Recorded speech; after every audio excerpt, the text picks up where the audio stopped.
Di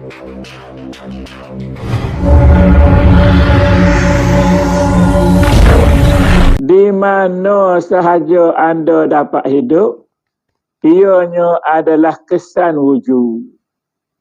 Kita hidup ni, ada kita ni adalah nak menunjukkan adanya Tuhan, kesan daripada wujud, kesan daripada ada. Ya, kita ni ada ni kerana kalau kecek syariat tu kerana diadakan oleh Allah Ta'ala. Kalau kecek hakikat, adanya kita ni hanyalah nak menunjukkan adanya Allah. Gitu je. Mana saja anda dapat akal, ianya adalah kesan pengetahuan. Jadi akal ni mikir. Tengok di kita ni, akal kita ni mikir. Mikir nak suruh apa? Nak suruh tahu lah. Mikir kau gapo? A, nak suruh tahu A. Mikir kau B, nak suruh tahu B. Mikir tu nak tahu, nak terang, nak suruh tahu. Dan seterusnya. Wujud mendapatkan bentuk hidup. Jadi wujud ni adalah ada ni, ada kita lagu mana? Ada kita ni sebabnya kita ni diadakan. Jadi ada ni hidup. Kalau mati tak nyata lah. Sifat-sifat net lagi tu. Jadi kerana hidup ni nyatalah sifat pengetahuan. Untuk mendapatkan bentuk akal. Iradah mendapatkan bentuk fikiran. Kuasa otak, pendengaran, telinga, penglihatan, mata, penglihatan mata, kecek ni lidah. Jadi nyata tu semua tu, nyata pendengar gini ni, ni menunjukkan kuasa dah, menunjukkan kudrat. Apa nama ni, berkehendak kepada mikir tu iradah. Gitu dah. Nombor 4. Dia kata tiap-tiap benda adalah bentuk satu sifat. Tiap-tiap benda, mana setiap makhluk adalah bentuknya satu sifat. Jadi kita bermula benda ni daripada tak ada. Semua makhluk ni asalnya tak ada. Sifat ni tak ada.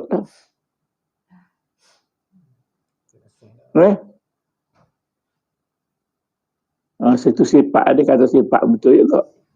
Jadi setiap benda ni bentuk dia satu sifat. Nak royak saja sifat-sifat Tuhan aja. Ada makhluk nak menunjukkan sifat kudrat Tuhan, sifat iradat Tuhan, sifat ilmu Tuhan, sifat apa ni hayat Tuhan, sifat apa nama ni pendengar Tuhan, sifat pelihat Tuhan, sifat berkata-kata Tuhan. Nyata di makhluk ni. Perbezaan dan perubahan bentuk itu adalah kerana berbeza dan berubahnya sifat. Jadi kalau nyata sifat ni orang panggil pendengar.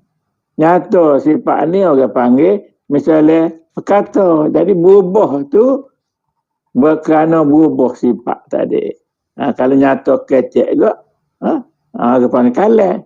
Kalau nyata dengar ke, orang panggil samuk. Lah gitulah. Tak rasa boleh tu. Nombor besar banyak duduk ayat tu. Yang pasti ada. Yang pasti ada ni zat Tuhan ni. Pasti ada. Apa? Tapi dia pasti ada bahasa Indonesia. Bahasa kita ni wajib ada. Wajib al-wujud.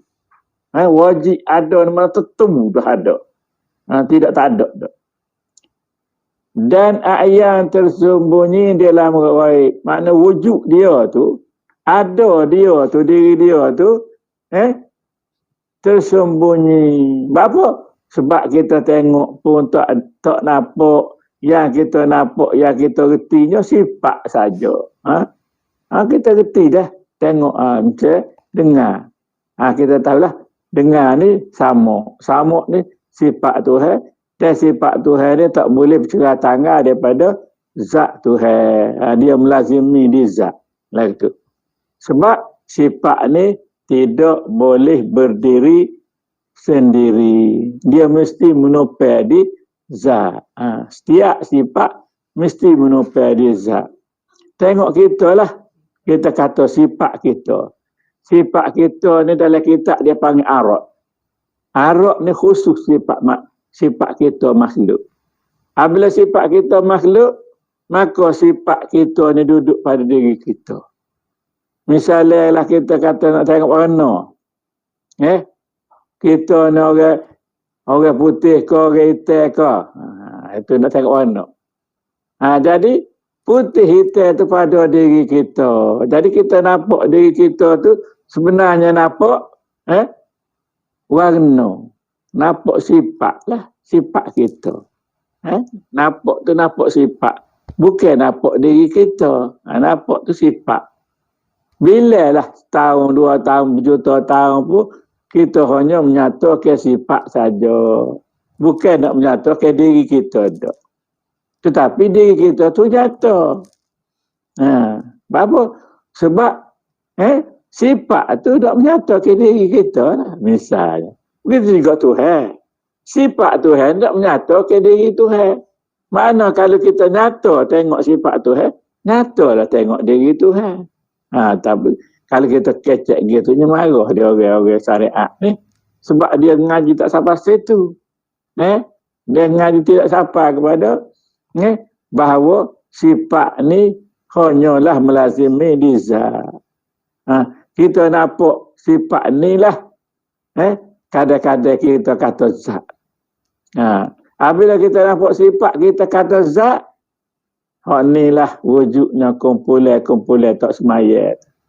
Dia kata semaya berapa? Muka Tuhan dah. Sedang kau nyata di kita ni sifat. Apabila sifat wajib dia kena sujud. Sebab dia hamba. Dia tak boleh berdiri dengan sendiri. Dia melazimi di zat. Maka wajiblah dia tu menjalankan tabiat Muhammad. Tabiat Muhammad ke? Hak berapa Muhammad buat tu dia tu kena buat lah. Berapa Muhammad tinggal tu kena tinggal lah. Itulah baru hamba. Jadi kalau tidak gitu, kita ni bukan hamba. Tapi Tuhan akan laknat ke kita ni. Supaya setel lah. Hak dia juga setel tu pun bukan hak orang lain. Dia buat juga setel. Dia buat juga setel. Tapi dia buat menyatakan setel tu, dia laknat. Sebab dia tu tak si sujud pada ada. Dia buat tak si sujud pada ada. Makna kalau kita dia serupa setel tu, makna kita tak si sujudlah kepada rahsia kita. Rahsia kita ni menunjukkan rahsia Allah. Dan bila kita nyata rahsia Allah tu, wujudlah perasaan takwa. Barulah kita sujud kepada ada ni. Lagi tu. Maknanya tak si semaya pun paksa. Paksa juga semaya. Pasal apa? Pasal kita nampak kita ni daripada ada, maka hak nyata ni Muhammad, maka Muhammad ni sifatullah, wajiblah kita ni tak tinggal apa yang Tuhan suruh, dia tinggal apa yang Tuhan lagi. Lagi itulah lebih kurang. Zat mutlak dalam bentuk a'yan. Zat mutlak dan a'yan adalah tersembunyi. Apa yang nampak ialah pernyataan dan misal. Jadi hak kita nampak ni hanyalah kadang-kadang nyata sungguh, kadang-kadang hanya nak misal, nak kias saja. Salik tidak melihat wujud atau a'yan, tetapi hanya melihat kesan-kesan saja. Kalau orang tu dalam salik, kita tidak tengok a'yan wujud tu tak. Tapi nyata ni hanya kesan. Gapa dia kesan? Ilmu je lah. Nyata ilmu. Boleh royak dari segi ilmu. Tuhan gitu, Tuhan kudrak, Tuhan rodak dari. Ilmu je lah kita boleh royak. Tetapi kalau Tuhan buka hijab kita, nyata dia, tu bukan ilmu lagi. Mungkin ainu. Atau mungkin hakul. Sebenar. Apatah lagi, kalau serupa hak Rasul, Dia nyata Tuhan ni kamalul yakin. Apa dia kamalul yakin? Pasal kalau Nabi kita ke, Tuhan tu bawa Mi'raj tu sampai habis alam ni, habis makhluk ni. Apabila habis makhluk tak nampak muka lain, nampak dia saja. Adakah Tuhan duduk denung? Tak. Nampak denung. Terang-terang. Duduk dalam alam ni, ada Tuhan juga. Apa-apa tak nampak. Nyatu duduk di makhluk. Apa? Sebab makhluk ni rahsia dia. Hak dia buat. Bekas dia, asar dia. Maka kalau kita faham asar, maka kita tahulah Tuhan hak dia. Lah ni kita tak faham asar.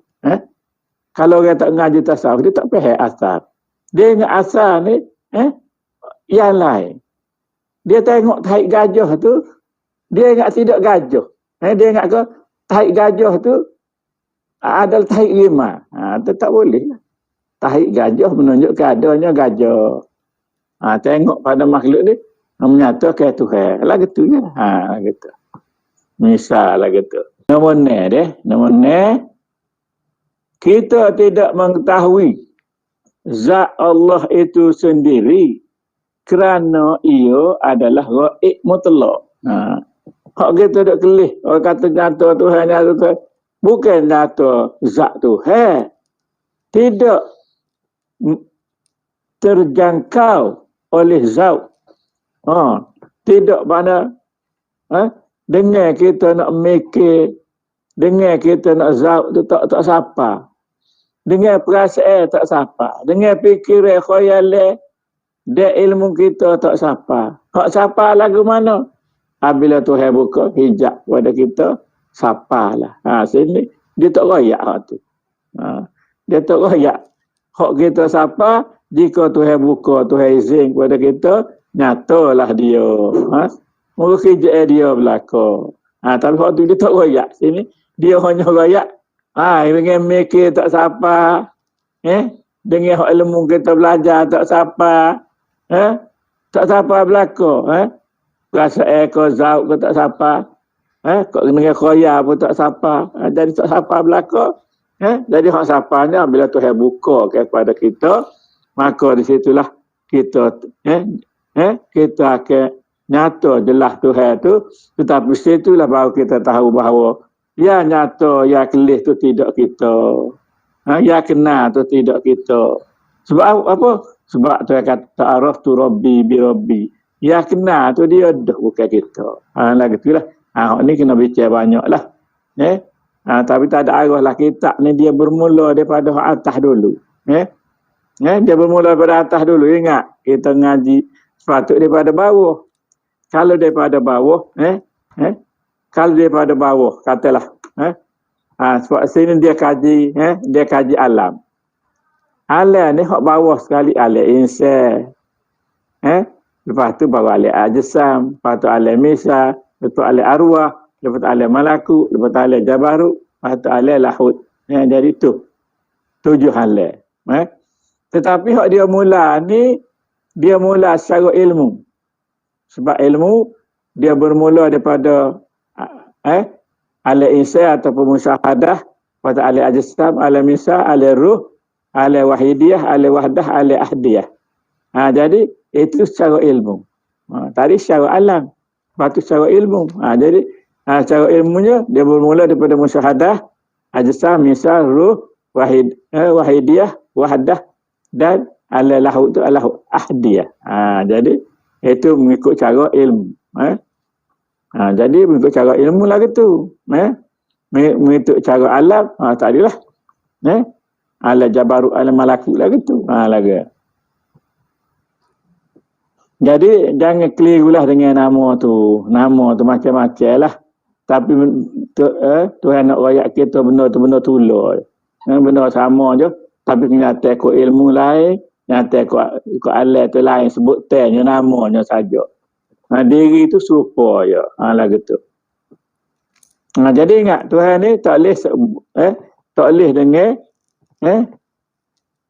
khoya, dengan perasaan, dengan zauk, tak boleh. Kecuali Tuhan buka ke hidayah kepada kita, barulah nyatanya dia lagi tu. Kita ke 57 lagi. Cinta adalah rahsia zat. Ia adalah zat dalam patinya. Cinta ni perasa kasih ni. Kasih sayang ni adalah sifat. Bukan kita kata Bismillahirrahmanirrahim. Rahman Rahim ni sifat.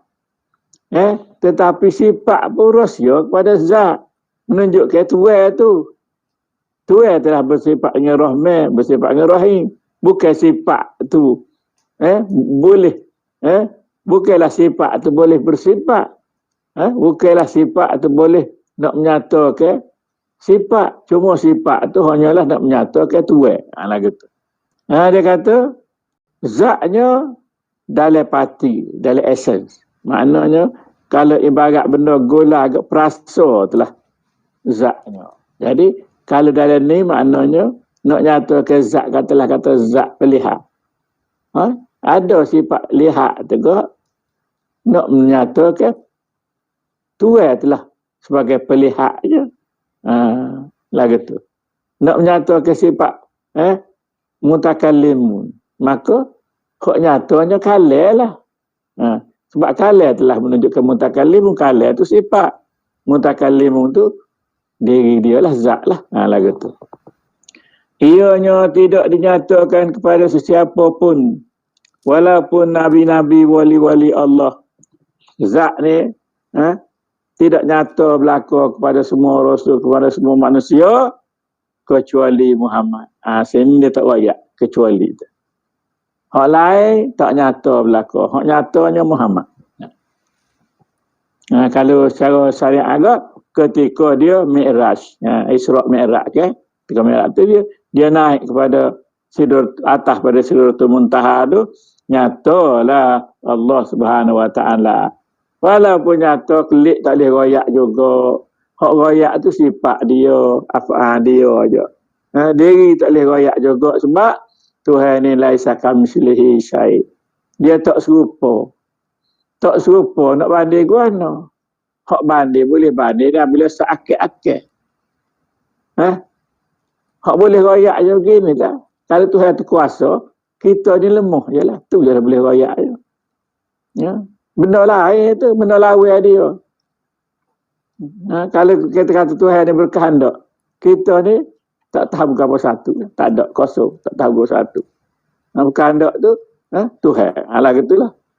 Jadi kalau kita terang tu, maka kita ni bolehlah nyata ke Tuhan ni tu secara secara bayar-bayar. Alah gitu. Pengetahuan yang paling sempurna berkenaannya berkenaan zat ni adalah tidak tahu. Adalah tidak tahu. Maknanya habis dah royak. Royak tu tahu lah. Tuhan ni begini. Lama-lama senyap habis kali royak. Sebab tak ada dia royak gua tu royak gua ni. Habis. Maka tak ada lah kenal Tuhan. Tapi dia kenal tu kerana dalam sifat Muhammad. Tak gitulah.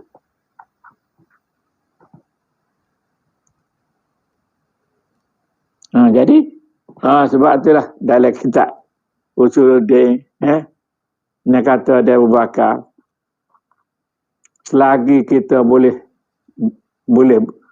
beritahu, boleh royak boleh royak Tuhan tu begitu, Tuhan begini, maka kita ni tidak kenal.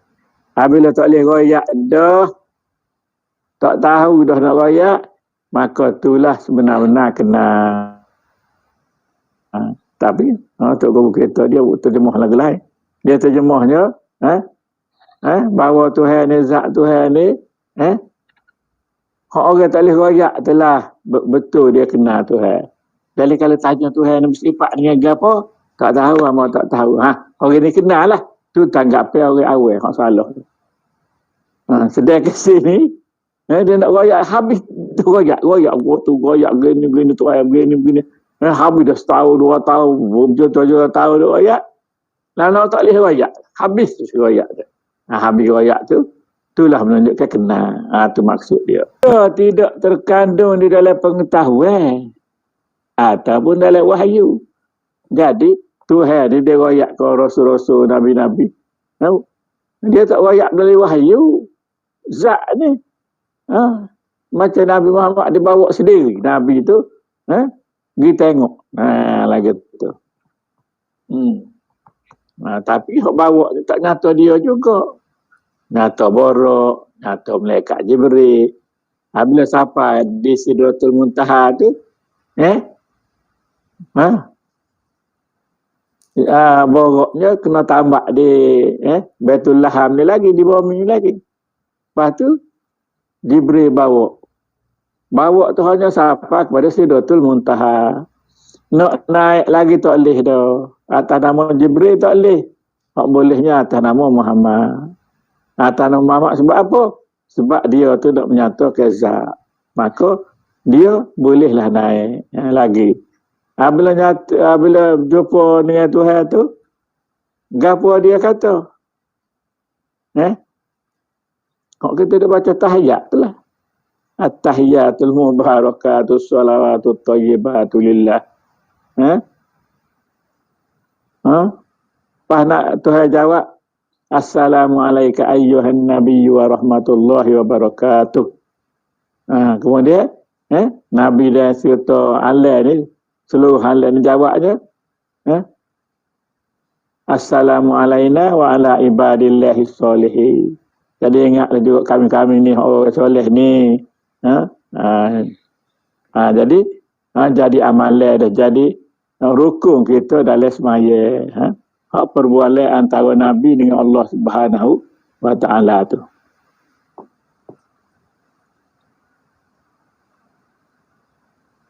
Ianya tidak dapat dibawa dalam lingkungan keindahan. Jadi nak royak Tuhan begitu begini ni, nak royak Tuhan comel. Tak boleh royak juga comel lagu mana. Cuma kita kata comel. Tuhan ni comel sungguh. Tapi lagu mana comel? Sebab nak royak tak boleh, nak banding tak boleh lah. Kalau kita orang boleh banding orang ni, hidup kepek, orang ni hidup macam kau, orang ni hidup comel, kau boleh banding. Tuhan nak banding lagu mana? Tak boleh banding, tak ada hak serupa dia. Kalau kita boleh banding, maknanya kita mengadakan Tuhan lain. Supaya orang lain duk banding. Duk banding Tuhan orang Yahudi, dia kata Tuhan orang Kristian lah, Tuhan orang Buddha lah. Maknanya kita mengadakan Tuhan. Sedangkan hak dia sembah tu bukan Tuhan. Apa yang kita duk mengadakan Tuhan, sedangkan benda tu tidak Tuhan. Kalau katalah orang kata ni pen ni, ada orang kata kita ni gajah ni. Pas kita nak kata orang tu kata ni gajah. Tapi kita nak kecek gitu, kita depend lah kita aja. Tidak kata kelik rumah kak. Ni gajah ni, gajah anak kita pula. Ajar bini pula, ni gajah ni. Sebab orang situ panggil gajah. Sedang kau betulnya, ikut istilahnya pen, buat tulis. Gajah binatang misalnya.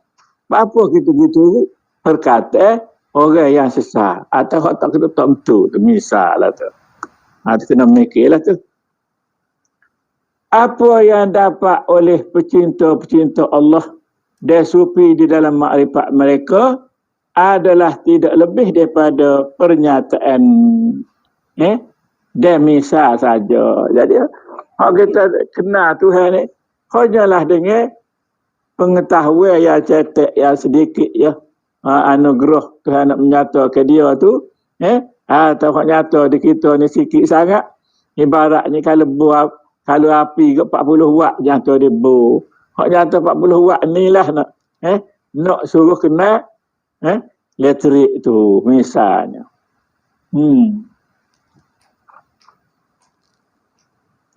Yang mutlak itu tidak dapat dibawa dalam lingkungan pernyataan dan misal. Sebab diri dia tu tak boleh nak misal, tak boleh nak menyatakan sebenar-benar. Sebab hak nyata tu hanyalah sifat atau af'al dia ataupun asma' dia. Orang yang nampak bayangan matahari di dalam air bukanlah bererti dia nampak matahari sebenarnya. Jadi kalau tengok matahari dalam air, maknanya bayar tu. Nampak bayar. Bukan berarti kita nampak tuan. Nampak bayarlah. Walaupun kalau secara tadi kata bayar, di sifat ni dia apa nama ni lazim dengan zat. Mana dia duduk di zat, kira kecil pendek ke. Tetapi hak kita nampak tu tak boleh kata zat. Sebab nampak tu sifat. Alah gitu ya. Sini dah molek stesen tu ialah tengah pun. Kita bertidur setakat ni.